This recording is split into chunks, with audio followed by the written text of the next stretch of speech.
정청래 대표의 리더십에 큰 타격을 준 또 하나의 논란, 바로 어제 저희가 다뤘던 특검 후보의 추천 문제죠. 정청래 대표가 이재명 대통령에게 불리한 진술을 했던 쌍방울 김성태 전 회장의 변호인단 출신인 전준철 변호사를 특검 후보로 추천하면서 이재명 대통령이 경로했다는 사실이 알려졌고요.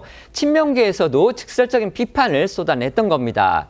여권에서는 그동안 친명 대 친청 간 대립으로 당과 청와대 간 소통이 제대로 이루어지지 않고 있다, 이런 지적, 결코 과장이 아니었음을 보여준 대표적인 사례다. 이건 결국 예고된 참사였던 것이다. 이런 얘기들이 나오고 있습니다. 네, 실제로 조선일보에 따르면 이 특검 후보 추천 과정에서 당청 간 긴밀한 사전 조율은 없었던 것으로 전해집니다.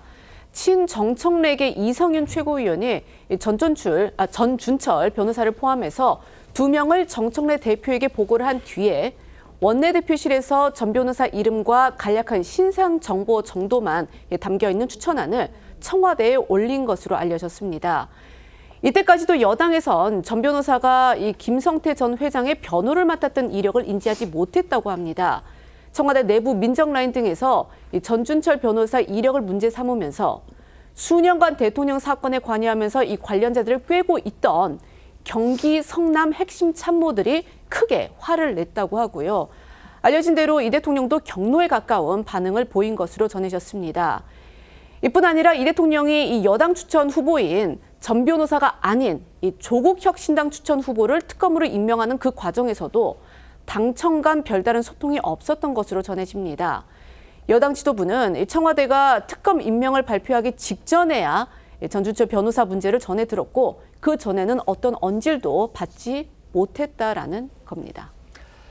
청와대와 여당, 그다음에 정부, 그다음에 청와대가 정부를 이제 한 몸으로 본다면 결국은 정부 여당 사이에 어떤 긴장 관계, 이런 이상한 갈등 기류, 갈등까지는 아닐지 모르겠습니다만 어쨌든 그 이상한 기류는 사실 지난 일요일에 있었던 이제 당정대 고위 당정협의회에서 국무총리, 그다음에 대통령 비서실장이 한 목소리로 국회 입법이 너무 늦다, 이거 지원한 것에서도 나타났다. 어제 저희가 전해드렸는데 사실 오늘 국무회의에서도요, 이재명 대통령이 또다시 국회 입법 지연, 이 문제를 지적하고 나섰습니다. 이것 역시도 지금 민주당의 절대 다수석을 갖고 있기 때문에 결국 국회를 겨냥한 거지만 사실상은 여당에 대해서 뭔가 대통령이 공개적으로 다시 한번 문제점을 지적한 것이다. 지금 이런 해석이 나오고 있는 겁니다. 결국 청와대와 여당 양쪽 모두 중요한 변수가 발생한 상황에서 서로 간의 소통이 제대로 이루어지지 않고 있는 거 아니냐, 이런 지적과 비판이 지금 나올 수밖에 없는 상황인데요. 다만 이 청와대 측에서는요, 더 이상의 논란은 서로에게 좋지 않다, 이런 걸 의식하는 듯합니다. 확전을 자제하자, 또 자제해야 한다, 이런 목소리도 나왔습니다. 네, 일부 언론이 청와대 관계자들의 전원을 보도했는데요. 이들은 정청래 대표와 요즘 자주 통화하고 소통하고 있고 비서실장도 필요하면 소통하고 있다고 했고요. 청와대에서 추가 대응이나 입장을 내는 일은 없을 거라며 더 이상 논란이 지속되면 안 된다, 무조건 해결해야 한다는 취지의 말도 했다고 합니다. 지방선거가 채 넉 달도 남지 않은 상황인 만큼 청와대에서 더 이상의 분란은 바람직하지 않다는 판단을 한 걸로 보입니다. 하지만 친명계에서는요, 정청래 지도부가 특검 후보로 추천했던 전준철 변호사에 대한 지적과 비판을 이어가고 있습니다.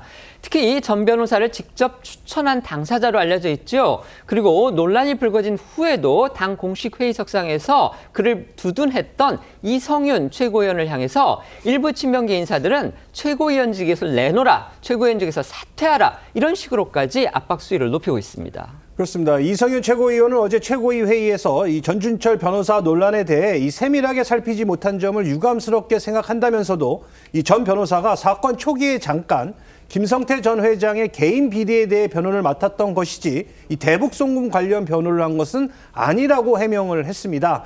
하지만 오마이뉴스 보도에 따르면요, 이 전 변호사는 수사 단계뿐 아니라 기소 이후 재판 단계에서도 김성태 전 회장 변호인을 선임돼 활동한 것으로 파악됐고요. 친명계를 중심으로 이 수사 중간에 잠깐 변론한 적이 있다는 말이 나오는 등 이성윤 최고위원의 해명과는 상충된다는 지적이 나옵니다. 민주당이 오늘 오전에 의원총회를 열었습니다. 조국 혁신당과의 합 합당 문제를 논의를 했는데요. 결론 말씀드리면 결국 지금 현 상황에서는 합당을 추진하지 않는다. 그리고 이 결론을 오늘 저녁에 열리는 최고위원회의에서 그대로 결정해달라 이런 결론이 내렸습니다. 사실상 정청래 대표발 조국혁신당과의 합당 논의 여기에서 이제 스톱, 그러니까 멈춤이 될 가능성이 확실해졌습니다. 이건 정청래 대표의 리더십에는 적지 않은 타격을 줄 가능성이 또 있어 보입니다. 어떻게 봐야 됩니까? 뭐 일단 지금 뭐 박수현 대변인이 밝힌 대로 합당 논의는 오늘로서 일단 중단됩니다. 중단이죠. 이게 끝난 것이고 무산된 것은 아니고 최초에 이 정청래 대표가 전격적인 합당 제안을 했을 때 나왔던 문제는 시기와 방식의 문제였습니다.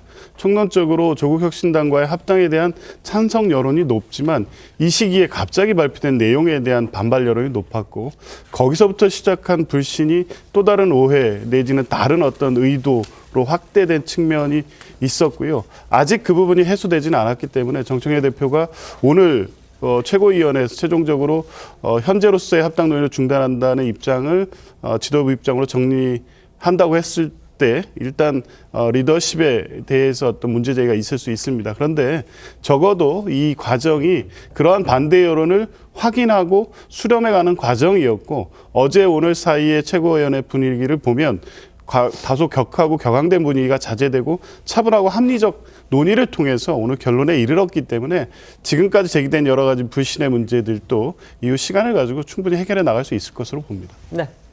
그 기본적으로 애초부터 이제 합당 자체가 이제 불가능했던 사안이죠. 그 정청래 대표가 기본적으로 정치 공학에 의해서 정치적 계산에 의해서 추진했던 합당이었고 그 친명 입장에서 볼 때는 정청래 합당이 굉장히 불순한 의도가 있었다라는 생각을 할 수밖에 없습니다. 가령 예를 들어 이재명 대통령의 해외 순방을 가게 되면 정청래 대표가 이상한 행동을 많이 했거든요. 그리고 또 이제 1인 1표제를 이제 도입하는 과정 그리고 이번에 합당 논의 같은 경우도 전혀 상의 없이 그냥 추진하고 바로 직전에 그 반명입니까 했을 때 대통령이 아예 친명입니다 해놓고 어떻게 보면 이제 빈집 처리한 거거든요. 그런 행태들을 보이는 뿐만이 아니라 특검조차 그러니까 이런 과정에서 볼 때는 친명 인사들이 볼 때 믿을 수 없다. 저건 계산이 있다라는 생각이고 가장 크게 반대했던 게 이현주 최고위원입니다.